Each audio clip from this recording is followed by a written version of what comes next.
1 سال پورا ان کو موقع دیا گیا، سب لوگوں کو پوری تیاری کا موقع مل گیا کہ رسول اللہ صلی اللہ علیہ وسلم کی رہنمائی میں، آپ کی قیادت میں، آپ کی امارت میں، آپ کی امامت میں حج کرنا ہے۔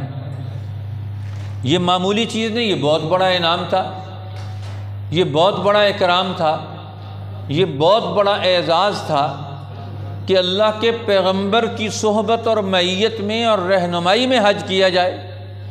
اس سے بڑا اور کیا کمال ہو سکتا ہے؟ اس لیے اللہ کے نبی، ان کی رہنمائی میں جو لوگ حج کرتے رہے، وہ لوگ جنہوں نے ابراہیم علیہ السلام کی رہنمائی میں حج کیا، پھر جنہوں نے اسماعیل علیہ السلام کی رہنمائی میں حج کیا، جنہوں نے ان کے اخلاف بعد میں آنے والے وارثین ان کی رہنمائی میں حج کیا، جنہوں نے امام الانبیاء محمد الرسول اللہ صلی اللہ علیہ وسلم کی رہنمائی میں حج کیا۔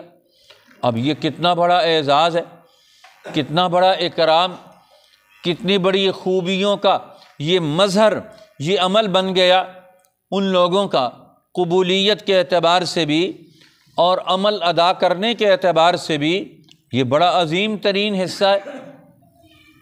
اس لیے نبی اکرم صلی اللہ علیہ وسلم نے اس سفر حج میں آپ نے بہت سارے اعمال وہ اوپن کیے، بہت ساری آراء اور اپنی رائے کا مختلف نوعیتوں میں اظہار کرتے چلے آئے، لوگوں سے سوال بھی کر رہے ہیں، پوچھ بھی رہے ہیں، لوگوں کو مقامات کا تعین کروا رہے ہیں، چیزوں کا تعین کروا رہے ہیں، شہروں کی اہمیت بتا رہے ہیں، ہر عمل کی اہمیت واضح کر رہے ہیں۔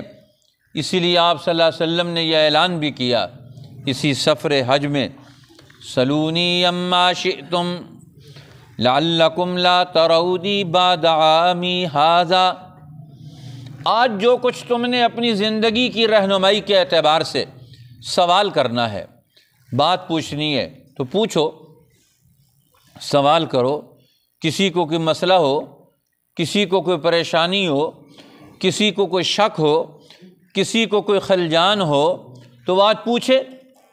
اور فرمایا سلونی اما شئتم، جو کچھ تم مجھ سے پوچھنا چاہتے ہو آج پوچھو۔ اس سفر میں اللہ کے پیغمبر صلی اللہ علیہ وسلم سفر حج میں ایک بین الاقوامی یونیورسٹی بنا دی۔ آپ معلم انسانیت ہیں، معلم کائنات ہیں، رحمت للعالمین ہیں، اور آپ کے ساتھ صحابہ کرام میں سے بڑے عظیم جلیل القدر لوگ، قرآن کے عالم، دین کے ماہر، قوموں کے احوال کے جاننے والے عظیم المرتبت شخصیات، حضرت ابو بکر صدیق ہیں، عمر بن الخطاب ہیں، عثمان بن عفان ہیں، علی المرتضیٰ ہیں، عشرہ مبشرہ ہیں، اصحاب بدر ہیں، اور ببول کے کانٹوں کے درخت کے نیچے بیعت کرنے والے ہیں، مختلف جنگوں اور معرکوں میں ڈیوٹیاں، ذمہ داریاں سر انجام دینے والے جلیل القدر سپہ سالار اور امراء ہیں، اور عظیم ترین لوگ ہیں جو اس سفر حج میں نبی اکرم سرور دو عالم صلی اللہ علیہ وسلم کے ساتھ ہیں، اور عرب قبیلوں کے سردار جن کو اپنے اپنے شعبوں کے تجربات، ان سارے لوگوں کو اللہ کے پیغمبر نے وہاں جمع کر لیا کہ اب آپس میں اس اعلیٰ ترین ماحول میں، جہاں نبوت بھی موجود ہو، بیت اللہ کا فیض بھی موجود ہو، سرزمین حجاز بھی ہو، جس کی آدم علیہ السلام سے ایک تاریخ چلی آتی ہے، وہاں آ کر تم اپنے دل و دماغ کو کھنگالو، اپنے اعمال کا تعین کرو، اپنے ذہن کا تعین کرو، اپنے اخلاق کا تعین کرو۔ آؤ، تو یہ سفر حج یہ انسان کو کھنگالنے کا سفر، ہر ایک آدمی کو اپنا وزن معلوم ہو جائے، ہر قوم کو اپنا وزن معلوم ہو جائے، ہر قبیلے کو اپنا وزن پتہ چل جائے کہ ہم کہاں کھڑے ہیں۔ ہر ایک قبیلہ دوسرے کے لیے آئینہ ہے، دوسرے کے لیے وہ معیار بن جائے، دوسروں کے لیے میزان بن جائے، دوسروں کے لیے وہ ترازو بن جائے۔ اب یہ کیسے ممکن ہوگا؟ اب یہ اللہ کے پیغمبر صلی اللہ علیہ وسلم رہنمائی دے رہے ہیں، خذوا عنی مناسککم۔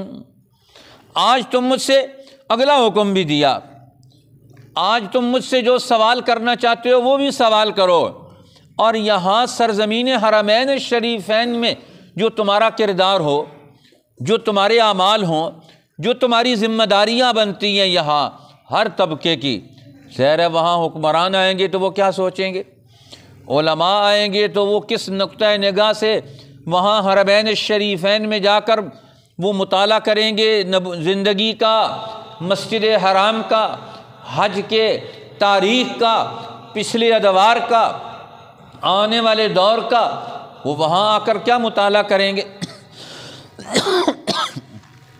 تو ہر طبقہ فکر وہ اپنے اپنے انداز سے سوچے گا اور غور کرے گا۔ خذوا عنی مناسککم، فرمایا تم مجھ سے حج کے آداب سیکھو، بیت اللہ میں آنے کے طریقے سیکھو، یہاں تم نے لیل و نہار وقت کیسے گزارنا ہے یہ مجھ سے سیکھو۔ خذوا عنی مناسککم، تم مجھ سے لو۔ اب یہ لینے کا عمل یہ خاموشی سے بھی ہوتا ہے کہ رسول اللہ کو دیکھیں وہ کیا کیا کر رہے ہیں، کہاں کہاں جا رہے ہیں، کہاں کہاں آرام کر رہے ہیں، کیا کیا کام کر رہے ہیں۔ اب رسول اللہ صلی اللہ علیہ وسلم کا ایک ایک کام صحابہ اکرام نے احادیث کی کتابوں میں محفوظ کر دیا۔ ایک صحابی بیان کرتے ہیں خطبہ حجۃ الوداع، عرفات کے میدان میں جو رسول اللہ نے خطبہ دیا، آپ اونٹنی پر سوار، آپ کی اونٹنی کس نے مہار پکڑی ہوئی تھی، آپ کے ساتھ سواری پر سوار کون تھا، اور آپ کی اونٹنی مسلسل وہ جگالی کر رہی تھی اور اس کا لعاب گر رہا تھا۔ وہ صحابی کہتے ہیں وہ بھی میں دیکھ رہا کس کے اوپر گر رہا ہے۔ اب اتنی چیزیں بھی انہوں نے محفوظ کر لی اللہ کے پیغمبر۔ اب عورتوں کا بھی عجیب حال تھا۔ عرفات کے میدان میں رسول اللہ صلی اللہ علیہ وسلم مسلمان عورتیں، کیونکہ رسول اللہ نے فرمایا تھا جو عرفات کے دن روزہ رکھے اسے 1 سال کے روزوں کے برابر ثواب ہے۔ اب عورتیں بھی معلوم کر رہی ہیں کہ آج رسول اللہ نے روزہ رکھا ہے کہ نہیں رکھا۔ ایک عورت کہتی ہے ہمیں کیسے پتہ چلے روزہ رکھا ہے کہ نہیں رکھا، دوسری کہتی ہے اس میں کون سا مسئلہ ہے معلوم کرنے کے لیے۔ انہوں نے دودھ کا ایک گلاس نکالا اور بھیج دیا جو دودھ یہ ہدیہ دے کر اور رسول اللہ صلی اللہ علیہ وسلم کے سامنے پیش کرواؤ۔ اگر اللہ کے رسول نے پی لیا تو سمجھو آج روزہ نہیں رکھا، اور اگر نہ پیا تو پتہ چل جائے گا روزہ رکھا ہوا ہے۔ تو اللہ کے پیغمبر کے پاس دودھ آیا تو آپ اونٹنی پر سوار تھے، آپ نے پی لیا۔ اب دیکھو عورتوں کو بھی یہ تجسس تھا کہ آج اللہ کے پیغمبر کیا کیا کر رہے ہیں، کن کن احوال سے گزر رہے ہیں، ہمیں یہ تحقیق ہو جائے، ہمیں یہ پتہ چل جائے، اور وہ طریقہ کار بھی معلوم کر رہے ہیں۔ دودھ بھیج کر پتہ چل گیا کہ خود رسول اللہ نے امت کی سہولت کے اعتبار سے روزہ نہیں رکھا، حالانکہ روزے کا حکم بھی دیا، ترغیب بھی بیان کی، لیکن خود روزہ نہیں رکھا تاکہ مشکلات بھی پیدا نہ ہوں۔ فرمایا خذوا عنی مناسککم، تم مجھ سے حج کے اور حرمین الشریفین عرض حرم کے یہاں ساری مصروفیات کی تعلیمات اور اس کا عمل وہ تم مجھ سے حاصل کرو، تم مجھ سے سیکھو، تم مجھ سے حاصل کرو۔ اب حضور علیہ السلام نے اس سفر حج میں امت کو زندگی کے سارے اصول اور ضابطے سمجھائے، ہر کام کا طریقہ کار بتایا، جو آدمی جو کر رہا ہے وہ صحیح ہے تو اس کو بھی توجہ دلائی، جو غلط کر رہا ہے تو اس کو بھی رہنمائی دی کہ تم تو غلط کر رہے ہو۔ اب اس سفر حج میں جاہلیت کی رسموں کو بھی مٹایا، قوموں کے احوال کو بھی بتایا، انسانیت کی اہمیت اور عظمت کو بھی بتایا، مسلمان کی شان کو بھی واضح فرمایا، قدم قدم پر ایک ایک چیز کی رہنمائی دیتے چلے جاتے ہیں۔ اب حضور علیہ السلام نے اسی سفر حج میں یہ بھی اعلان فرمایا، یا ایھا الناس ان اللہ قد فرض علیکم الحج فحجوا، اے انسانوں تم پر اللہ نے حج فرض کیا ہے، لہذا تم اللہ کے گھر کا حج کرنے کے لیے آؤ۔ ایک صحابی کھڑے ہو گئے، اکل عام یا رسول اللہ، کیا ہر سال حج فرض ہے؟ اللہ کے پیغمبر خاموش ہو گئے۔ پھر آپ نے فرمایا، یا ایھا الناس ان اللہ قد فرض علیکم الحج فحجوا، اے انسانوں تم پر اللہ نے بیت اللہ کا حج فرض کیا ہے، لہذا اس حج فرض کو ادا کرنے کے لیے آؤ۔ پھر وہ صحابی کھڑے ہو گئے، اکل عام یا رسول اللہ، کیا ہر سال حج فرض ہے؟ پھر آپ خاموش ہو گئے، کوئی جواب نہ دیا۔ پھر تیسری بار آپ نے فرمایا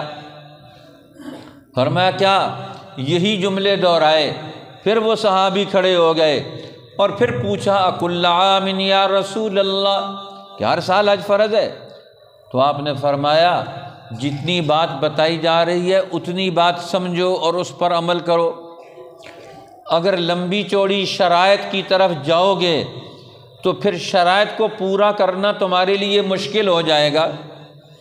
فرمایا یہ نبی موجود ہے، نبی کی موجودگی یہ اس بات کی دلیل ہے کہ وہ قوم اور اس کا شرعی اور دینی نظام یہ تکمیل کی طرف بڑھ رہا ہے۔ نبی پر وحی آتی ہے، جو مسئلہ پیدا ہوتا ہے اللہ کی طرف سے ایک حکم بن کر، قانون بن کر آ جاتا ہے۔ لہذا فرمایا اب یہ نزول شریعت کا دور ہے، وحی الہی کی آمد کا دور ہے، اور تم اگر اس موڑ پر یہاں سوال کرو گے، اگر میں ہاں کہہ دیتا تو ہر سال حج فرض ہو جاتا تم پر، اور پھر تم نہ کر سکتے تو تم مجرم قرار پاتے۔ اس لیے جب ہم نے اس مسئلے کو اوپن رکھا ہے بغیر کسی قید کے، بغیر کسی شرط کے، تو اس کو اسی طرح حاصل کرو۔ یہاں ہر سوال کرنا وہ بھی صحیح نہیں ہے، اور بالکل سوال نہ کرنا یہ بھی صحیح نہیں ہے۔ سوال کا دائرہ کار بھی رسول اللہ نے متعین کروایا کہ سوال کیسے کرنا چاہیے اور کس انداز سے کرنا چاہیے، کن چیزوں کے بارے میں کرنا چاہیے۔ سوال کرنے کے بعد تم کسی نئی مشکل میں پھنس جاؤ، کسی نئے مسئلے میں پھنس جاؤ، کسی نئی پابندی میں پھنس جاؤ، یہ تو تمہارے لیے مشکل مسئلہ بن جائے گا۔ اب سوال کی نوعیت، سوال کرنے کی نوعیت یہ بھی علم دیا اللہ کے پیغمبر صلی اللہ علیہ وسلم نے اسی سفر حج کے اندر۔ تو یہ سفر قوموں کو کیسے سکھلایا جائے گا، قوموں کو عقلاً بھی، علماً بھی، عملاً بھی ساری چیزیں سکھائی جاتی ہیں۔ ساری چیزیں تو پڑھائی نہیں جاتی، کچھ چیزیں عملاً سکھائی جاتی ہیں۔ وہ اپنے دماغ سے، اپنے شعور سے کچھ چیزوں کو اپنے اندر ابزار کر لیں، محفوظ کر لیں، وہ اخذ کر لیں، ان کو جمع کر لیں۔ اب رسول اللہ صلی اللہ علیہ وسلم منا کے میدان میں آپ نے جب قربانی کر لی تو اس کے بعد سر منڈایا۔ حضرت ابو ہریرہ سے کسی نے جابر سے پوچھا کہ پتہ ہے سر کیسے، کہاں سے منڈایا؟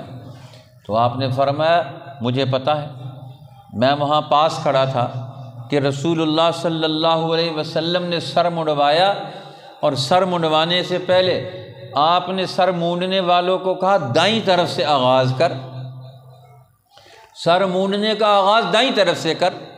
اب یہ آپ نے پہلے بھی بیان فرمایا، ابدؤوا بمیامینکم، کوئی کام کرو تو دائیں طرف سے اس کا آغاز کرو۔ اب دائیں طرف برکت والی ہے، فرمایا آپ نے فرمایا بال لینے ہو تو فرمایا دائیں طرف سے پہلے بال لو، اور ایک صحابی کو حکم دیا بال بھی منڈا رہے ہیں، فرمایا ان بالوں کو لوگ تبرک کے طور پر لینا چاہتے ہیں، بال ان میں تقسیم کر دو۔ فرمایا اگلی بات بھی کہ وہ تبرک کے طور پر لوگوں نے بال تقسیم بھی کر لیے۔ اللہ کے پیغمبر نے جو سر سے بال منڈوائے، اب رسول اللہ صلی اللہ علیہ وسلم بال منڈوا رہے ہیں احرام کھولنے کے لیے، تو اللہ کے پیغمبر وہاں دعا مانگ رہے ہیں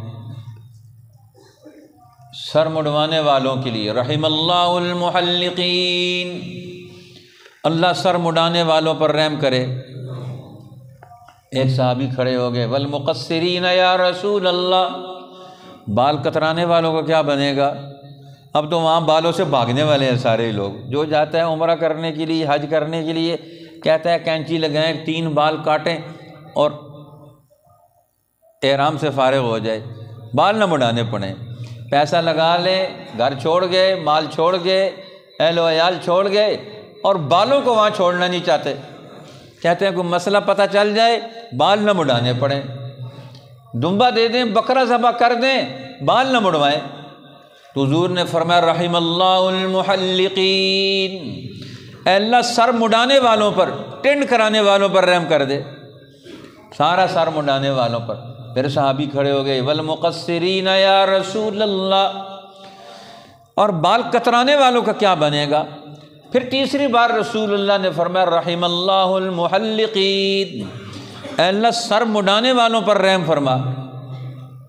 پھر وہ صحابی کھڑے ہو گئے، والمقصرین یا رسول اللہ، بال کترانے والوں کا کیا بنے گا؟ پھر آپ نے فرمایا چوتھی بار والمقصرین، چلو ان کو بھی کچھ مل جائے، لیکن 3 دفعہ سر مڈانے والوں کے لیے دعا کی۔ اب پتہ چل گیا سب سے زیادہ اجر و ثواب حج کی تکمیل پر سر مڈانے والوں کو ملتا ہے۔ ان کے لیے 3 دفعہ رسول اللہ نے دعا کی، اور پھر جو سر کترانے والے ہیں ان کے لیے 1 دفعہ بھی دعا نہیں کی، ان کی دعاؤں میں شامل کیا ان کو۔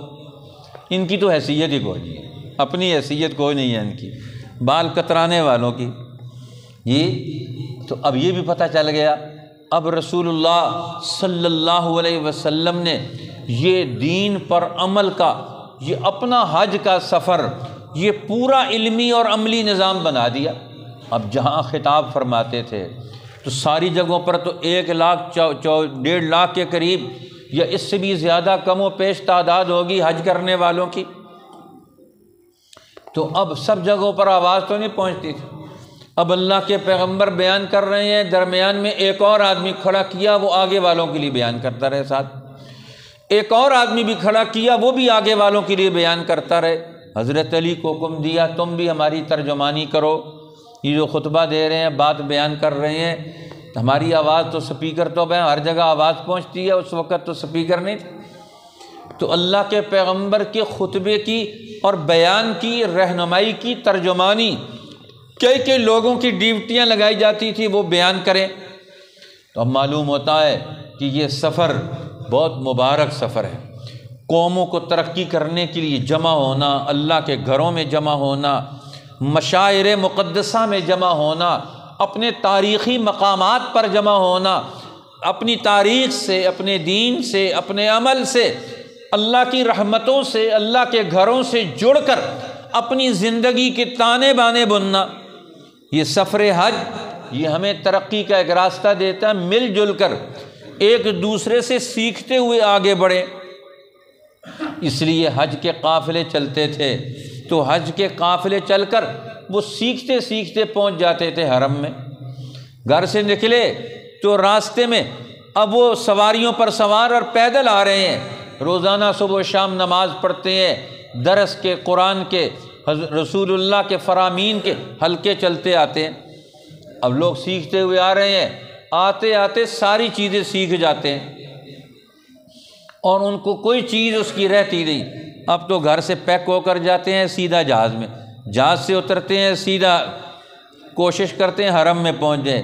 نہ یہاں کسی نے سیکھا، نہ جہاز میں سیکھا، نہ وہاں سیکھا، جا کر سیدھا میدان عمل میں، کسی کو کچھ پتہ نہیں کیا کر کے آ رہے ہیں۔ کوئی کہتا ہے کہ سر بال مڈانے ہیں کہ نہیں مڈانے، کوئی کہتا ہے صحیح کرنی ہے کہ نہیں کرنی، کوئی کہتا ہے 7 چکر کیسے پورے ہوں گے، کوئی کہتا ہے کہ میرا ایک آدمی وہ پوچھ رہا تھا مسئلہ کہ میرا تہ بند کھل گیا تو اس کے بعد تو میں نے طواف ہی نہیں کیا. میں نے کہا اب طواف ختم ہو گیا. اب رش کی وجہ سے تہ بند کھل گیا اور کھل گیا تو کہتے ہیں میں نے کہا طواف ختم ہو گیا. وہ واپس گھر آ گیا, طواف ہی نہیں کیا اور احرام سے بھی نکل گیا. اب کتنے لوگ کتنے اعمال کرتے ہیں, وہاں قدم قدم پر کوئی عمل رہ جائے تو اس کی وجہ سے اس کو کیا جرمانہ دینا پڑے گا, دیت دینی پڑے گی, بکرا ذبح کرنا پڑے گا, صدقہ کرنا پڑے گا. یہ تو بڑے دور کی بات ہے. اللہ کے گھر میں جاتے ہیں, سیکھے بغیر جا رہے ہیں. تو رسول اللہ فرماتے ہیں نہیں سیکھ کر جاؤ. ماشاءاللہ یہ ان دنوں میں حج کی تاریخیں کا اعلان ہوا ہے. ان لوگوں پر حج فرض ہے کہ وہ نام بھی وہاں لکھوائیں اور ادھر کلاس میں بھی نام لکھوائیں تاکہ حج کے عمل کو سیکھ کر جائیں. ابھی تو کئی مہینے پڑے ہوئے ہیں, آخری دنوں میں چند لوگ کچھ ورکشاپ کر لیتے ہیں, وہاں حجی لوگ آتے ہیں, 100-200 اکٹھے ہوتے ہیں, وہ تقریر کر دیتے ہیں, وہاں سے چلے جاتے ہیں بھئی ہم نے تیاری کر لی ہے.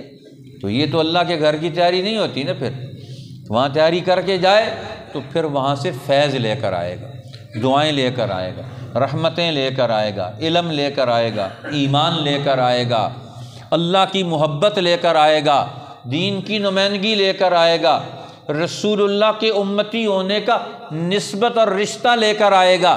یہ کتنی چیزیں وہاں سے لائے گا. کیسے لائے گا؟ اس کے پاس کوئی برتن تو ہونا چاہیے, کوئی تیاری تو ہونی چاہیے.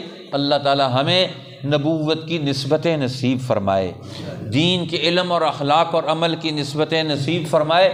جو ہمارا غفلت کا دور اللہ اس کے ختم فرما دے. وآخر دعوانا الحمدللہ.